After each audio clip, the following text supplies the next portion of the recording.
الحمد للہ رب العالمین والعاقبۃ للمتقین والصلاة والسلام علی سید الانبیاء والمرسلین والحمد للہ رب العالمین۔ قال اللہ تعالی فی القرآن المجید والفرقان الحمید وَإِذَا لَقُوا الَّذِينَ آمَنُوا قَالُوا آمَنَّا وَإِذَا خَلَا بَعْضُهُمْ إِلَى بَعْضٍ قَالُوا أَتُحَدِّثُونَهُم بِمَا فَتَحَ اللَّهُ عَلَيْكُمْ لِيُحَاجُّوكُم بِهِ عِندَ رَبِّكُمْ أَفَلَا تَعْقِلُونَ أَوَلَا يَعْلَمُونَ أَنَّ اللَّهَ يَعْلَمُ مَا يُسِرُّونَ وَمَا يُعْلِنُونَ صدق اللہ و مولانا العظیم۔ معزز سامعات، آج کا جو ہمارا ذکر کا گوشہ اس کے اندر ہم قرآن مجید کی سورہ بقرہ کی آیت نمبر 77 یعنی 77 اس کی تفسیر کرنے کے لیے جا رہے ہیں، جس کے اندر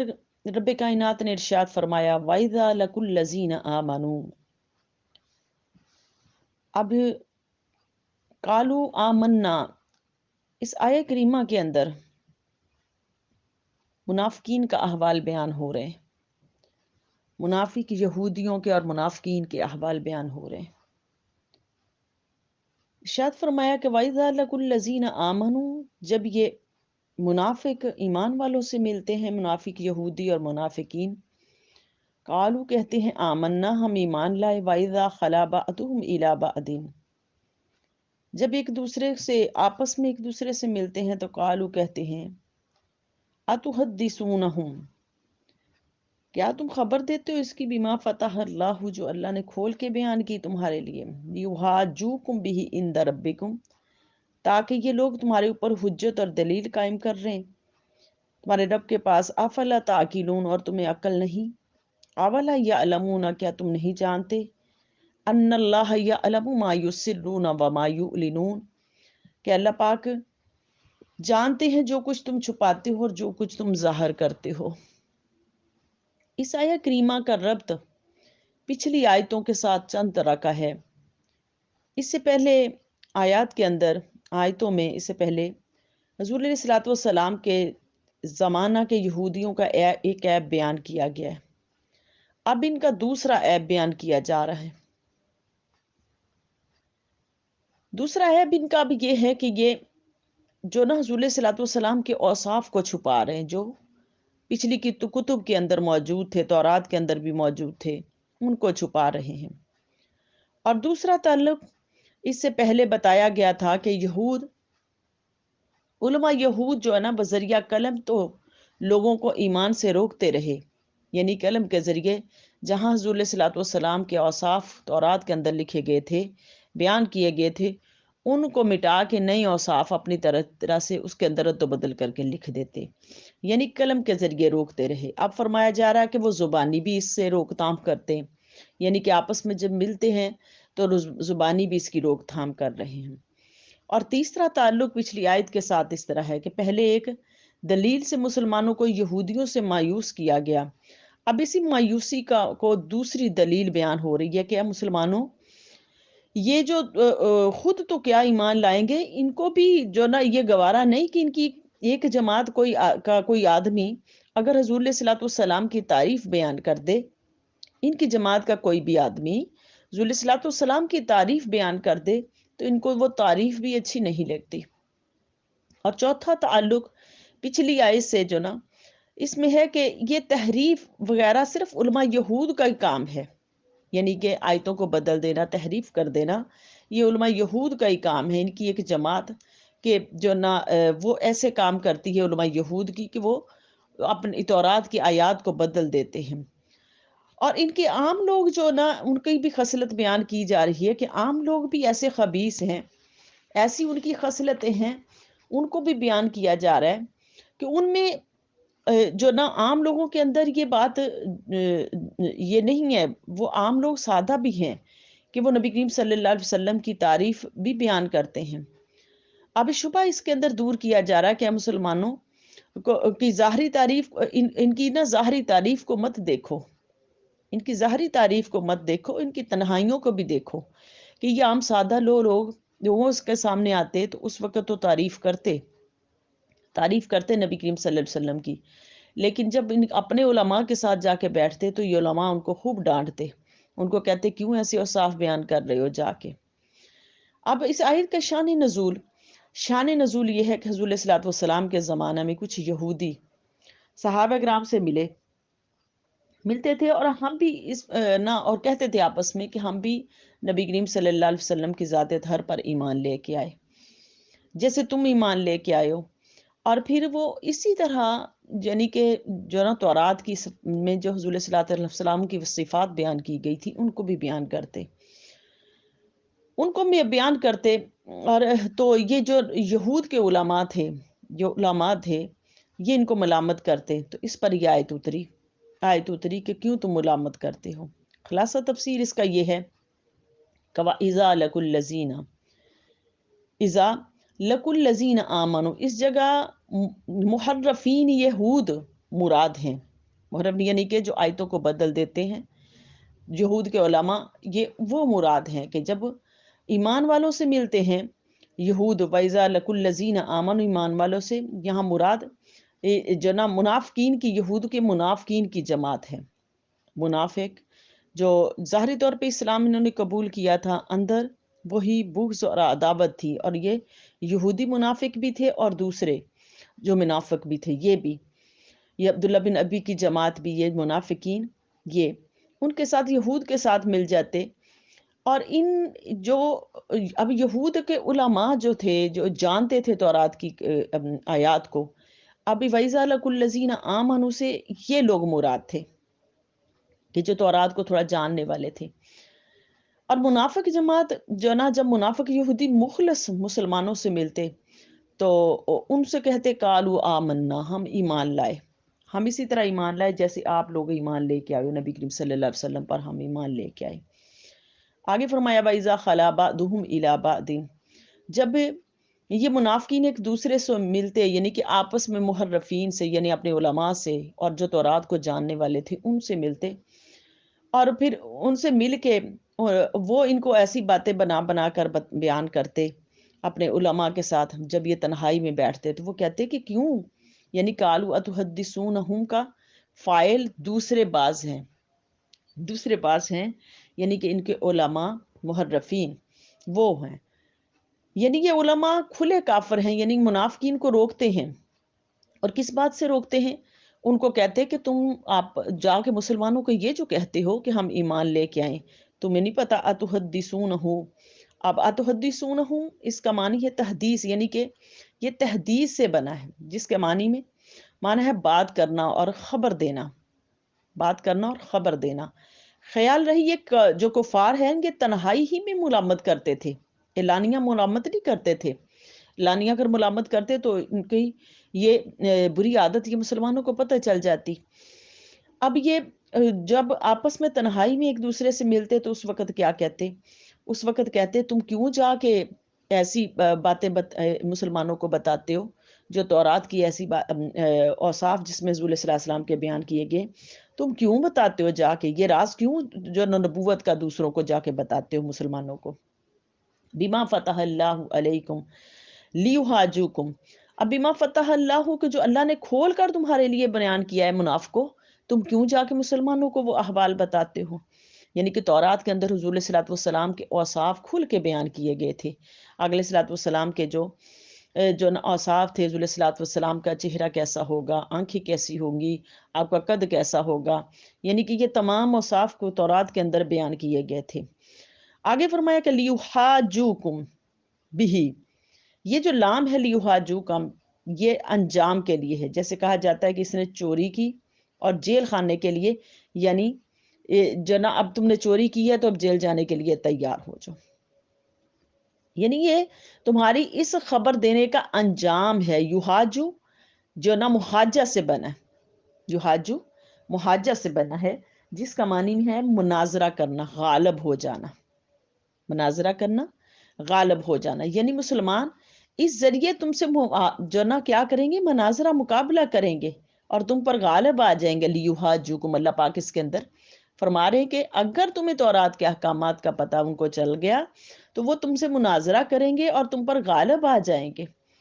اور جس سے وہ تم کو الزام دے کے خاموش کر دیں گے۔ کس بات سے خاموش کر دیں گے؟ اِنْدَ ربکم، اس کا معنی ہے، علماء نے بہت تردد کیا اس معنی میں، اِنْدَ ربکم کے معنی میں بہت تردد کیا اس کے اندر۔ کسی نے اندہ کو فی کے معنی میں لیا ہے، کسی نے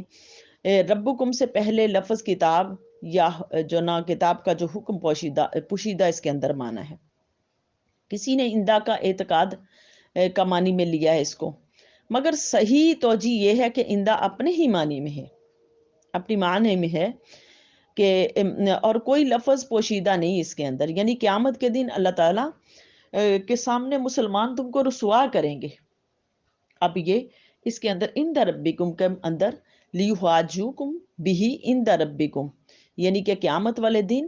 اب ان کو پتہ چل گیا اوصاف کا، جو رسول صلی اللہ علیہ وسلم کے اوصاف تورات کے اندر بیان کیے جا رہے ہیں۔ اب عند ربکم کا معنی ہے کہ یہ قیامت والے دن تمہارے رب کے سامنے تمہیں جو نا تمہاری جو پوشیدہ اوصاف ہیں یہ سارے بیان کریں گے، کہ تم جیسے وہ حضور صلی اللہ علیہ وسلم کے اوصاف کو چھپاتے رہے ہو، یہ کھل کے بیان کریں گے اپنے رب کے سامنے۔ پھر کیا جا کے دلیل دو گے؟ اب یہ ان کے علماء ان کو کہتے ہیں، عام لوگوں کو جو جانتے ان کو کہتے ہیں کہ کیا دلیل اپنے رب کے سامنے جا کے دو گے؟ اب یہ کھل کھل کے تم ساری باتیں بیان کر رہے ہو۔ افلا تعقلون، اے منافقو کیا تمہیں عقل نہیں ہے؟ اللہ پاک فرما رہے کیا تمہیں عقل نہیں ہے؟ تم سمجھتے نہیں ہو؟ اور ان کو ایمان سے کیوں مایوس کر رہے ہو؟ اولا یعلمون، کیا نہیں جانتے اللہ پاک یہاں پر یہ جو ہے استفہامیہ ہے، استفہامیہ انکاری ہے، یعنی کیا یہ علماء یہود اتنا نہیں جانتے؟ یہ نہیں جانتے علماء یہود؟ اللہ پاک استفہامیہ انکاری کے طور پہ اللہ پاک پوچھ رہے ہیں ان سے کہ کیا پوچھ رہے ہیں کہ یہ علماء یہود نہیں جانتے کہ ان اللہ یعلم ما یسرون وما یعلنون، کہ اللہ پاک جانتے ہیں جو کچھ تم چھپا رہے ہو اور جو کچھ تم ظاہر کر رہے ہو۔ اب خلاصہ تفسیر اس کے اندر جو ڈیٹیل ہے کہ مسلمانوں کو جو نا یہودیوں کی دوسری بری خصلت سے اس آیت کے اندر مطلع کیا جا رہا ہے، اور دوسری خصلت کیا ہے کہ ان کے اندر ان کی بھی دو جماعتیں تھیں، یہود کی بھی دو جماعتیں تھیں، ایک جماعت جو نا یہود کے علماء کی تھی، اور دو جماعتیں جو تھیں، ایک تو سادہ لوگ تھے اور ایک وہ جو تھے جو تورات کے کچھ احکامات کو جانتے تھے، ایک بالکل بھی نہیں جانتے تھے۔ جو جانتے تھے وہ صاف جو جا کے ایمان لے کے آئے حضور صلی اللہ علیہ وسلم پر، اور مسلمانوں سے اسی طرح کہتے تھے کہ ہم ایمان لے کے آئیں جیسے تم لوگ ایمان لے کے آئے ہو۔ اب یہ جو ان کے یہود کے علماء تھے، ان کو جب ان عادات کا پتہ چلا کہ یہ جا کے حضور صلی اللہ علیہ وسلم کے اوصاف جو تورات کے اندر ہیں وہ کھل کھل کے جا کے بیان مسلمانوں کو کرتے ہیں، ان کو یہ بات بڑی بری لگی، اور جب یہ آپس میں ایک دوسرے سے پھر ملنے لگے تو اس وقت کیا کہنے لگے کہ کیوں تم ایسے کر رہے ہو، جو نہ تم کیوں ایسے کر رہے ہو، کیوں مسلمانوں کے جا کے سامنے اس چیز کا اظہار کر رہے ہو، اور قیامت والے دن پھر جا کے کیا دلیل اللہ کے سامنے پیش کرو گے؟ اللہ کو جا کے یہ بتاؤ کہ ہمیں اس چیز کا علم تھا، اور پھر اللہ کے حضور بھی جا کے پھر اس چیز کے جواب دینا۔ یعنی کہ ان کو اس چیز کا بھی علم تھا کہ اللہ کے حضور ہم نے جا کے جواب دینا ہے، لیکن پھر بھی کیا تھا کہ دنیا میں نعمتوں کے لیے، یعنی کہ لوگوں سے رشوتیں لے کے احکامات بدلتے تھے نا، انہی دنیاوی نعمتوں کے لیے اور دنیا کی ہوا و ہوس کے لیے انہوں نے اپنے دین کو بیچا ہوا تھا۔ تو اللہ پاک نے اس آیت کے اندر ان کی اس جو نا خصلت کو بیان فرمایا، کہ یہ رسول صلی اللہ علیہ وسلم کے اوصاف کو اس طرح چھپا رہے ہیں۔ اب اس آیت سے ہمیں چند فائدے ملے، اور اس کا فائدہ اس آیت سے پہلے کہ پہلا فائدہ یہ ہے کہ مناظرہ کرنا اور مقابل کی کتابوں کی، یعنی کہ مد مقابل جو آپ کا فریق ہے اس کی کتابوں کی خبر رکھنا یہ سنت انبیاء ہے۔ اس لیے علماء یہود تورات کی آیتیں جو نہ چھپاتے تھے اور مسلمانوں کو اس کا الزام دیتے تھے، اور مسلمان تورات کو جو ایمان لے کے آئے، جو یہود کے علماء، وہ تورات کے احکامات کو بھی جانتے تھے، اور وہ پھر ان آیات کو کھول کھول کر بیان کرتے تھے۔ اسی طرح دوسرا فائدہ اس سے، پہلا فائدہ یہ کہ پھر ان کی خبر رکھنا بھی یہ مسلمانوں کا کام ہے، تاکہ وہ اس طرح کا شر نہ کر سکیں، مد مقابل جو شر پہ اوپر کھڑا وہ شر نہ کر سکے، اس کے لیے مناظرہ کرنا یہ سنت انبیاء ہے، تاکہ ممکن ہے کہ وہ ہدایت پر آ جائیں۔ اور دوسرا فائدہ اس کے اندر یہ ملا کہ دنیا کی ہوا و ہوس اور جو نا عزت آبرو اور دنیا کا جو طمع حاصل کرنے کے لیے، جو نہ دنیا کا طمع حاصل کرنے کے لیے اپنے ایمان کو بیچ دینا، یہ کیا ہے؟ یہ انسان کا ایمان برباد کر دیتی ہے یہ ساری چیز، دنیا کا طمع۔ ان کو دیکھ لے کہ یہ دنیا کے طمع نے ان کے ایمان کو برباد کیا۔ تو یہ دنیا کا طمع آج بھی اگر کسی عالم کے اور کسی انسان کے اندر ہو تو یہ انسان کے اعمال کو برباد کر دیتا ہے، تو اس لیے اس سے بھی بچنا چاہیے۔ اور تیسرا فائدہ کہ حضور صلی اللہ علیہ وسلم کے اوصاف کو چھپانا، حضور صلی اللہ علیہ وسلم کے کمالات کا انکار کرنا، یہ خبیث یہودیوں کا طریقہ ہے، خبیث یہودیوں کا طریقہ ہے۔ آج کے بھی کچھ مکتبہ فکر ایسے ہیں جو حضور صلی اللہ علیہ وسلم کے جو نا اوصاف کو چھپاتے ہیں، اوصاف کو چھپاتے ہیں، یعنی کہ جو حضور صلی اللہ علیہ وسلم کی شان میں جو احادیث بیان کی گئی ہیں ان کو چھپاتے ہیں۔ میں خود ذاتی طور پہ کچھ مکتبہ فکر کو ایسے کو جانتی ہوں، خود ذاتی طور پہ، کہ جو ایسی ایسی احادیث کو چھپاتے ہیں، ان کو کھل کے بیان نہیں کرنے دیتے۔ وہ کہتے ہیں ہمارے جو نا بڑے شیوخ انہوں نے ہمیں منع کیا ہوا اس چیز سے، یعنی کہ ان اوصاف والی احادیث کو چھپاتے ہیں، تو اس سے ان کو بھی اس سے عبرت لینی چاہیے کہ اللہ رب العالمین نے قرآن مجید کے اندر ارشاد فرمایا ہے، کیا ارشاد فرمایا، وَتُعَزِّرُوهُ وَتُعَقِّرُوهُ، کہ یعنی اس شہنشاہ کی خوب تعظیم کرو، خود تکریم کرو اس شہنشاہ کی۔ اب ان لوگوں کو اس سے فائدہ، اس سے عبرت پکڑنی چاہیے کہ جو حضور صلی اللہ علیہ وسلم کی اوصاف والی حدیث آج مسلمان بھی چھپاتے ہیں، کچھ مکتبہ فکر چھپاتے ہیں اور ان کو کھول کھول کے بیان نہیں کرتے، ان کو اس سے عبرت پکڑنی چاہیے، کیونکہ حضور صلی اللہ علیہ وسلم کی مدحت میں یہ دیکھیں قرآن اترا ہوا ہے،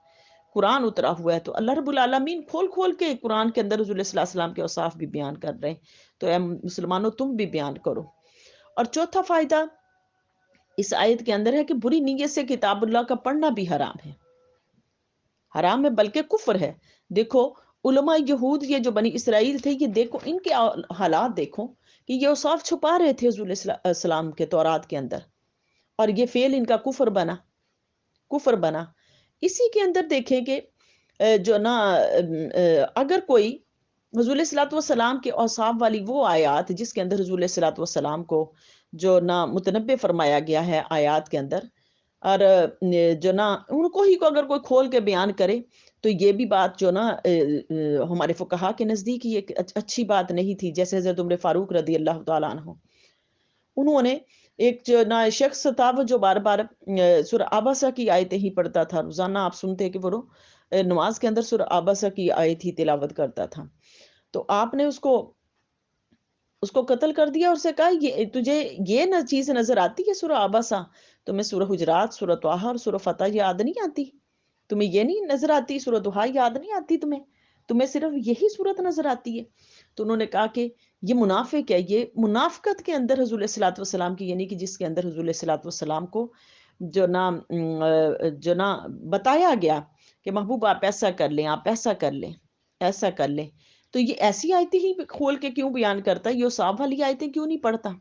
تو انہوں نے حضرت عمر فاروق رضی اللہ تعالیٰ عنہ نے اس کا سر قلم کر دیا، کہا کہ تمہیں یہ نہیں نظر آتی، یہ آیتیں نظر آتی ہیں؟ تو یہ دیکھیں یہ کتنی بڑی بات ہے کہ حضور صلی اللہ علیہ وسلم کے اوصاف کو بیان کرنا، یہ صحابہ کرام کی بھی سنت رہی، اہل اللہ کی سنت رہی، اللہ رب العالمین کی سنت ہے کہ ان کے اوصاف کو کھول کھول کر بیان کرنا۔ اور آگے دیکھو کہ اگلی آیت کے اندر پانچواں فائدہ کہ کوئی شخص جو نا اس کے اندر یعنی کہ قرآن حدیث کے اندر حضور صلی اللہ علیہ وسلم کے اوصاف کو نہیں چھپا سکتا، اوصاف کو نہیں چھپا سکتا، ان کے اوصاف کو کھل کے بیان کرنا مسلمانوں کا جو یہ حق ہے اس میں۔ اور چھٹا فائدہ اس کے اندر ہے کہ مسلمانوں کو اپنے ایمان کا اعلان کرنا بلکہ اپنی صورت و سیرت سے اسلام ظاہر کرنا ضروری ہے، ضروری ہے کہ اس کی مسلمان کی صورت سے بھی اسلام کا اظہار ہو اور سیرت سے بھی، صرف زبانی اظہار کافی نہیں، جیسے کالو فرماتے ہیں، کالو فرما کے عطاب کیا گیا۔ اور ساتواں فائدہ مسلمانوں کو کفار سے محبت، ان سی خلوتوں میں ملاقات اور قابل راز باتیں معلوم ہیں، اور کفار ان سے طرح کو بہکانے لگے، خلابادہم کا بعد بھی بطور عطاب فرمایا گیا۔ تو اس آیت کے اندر ہمیں دیکھیں کتنے فائدے ملے، کتنے فائدے ملے ہمیں اس قرآن مجید سے جو نا اللہ رب العالمین کی بارگاہ میں میری التجا ہے کہ اللہ ہمیں اس قرآن مجید کے فیوز و برکات نصیب فرما، اور حضور علیہ الصلوۃ والسلام کی اور اپنی محبت ہمیں نصیب فرما، اور حضور علیہ الصلوۃ والسلام کی محبت میں جینا، اور اپنے محبوب کی محبت میں جینا اور مرنا ہمیں نصیب فرما، وما علینا الا البلاغ۔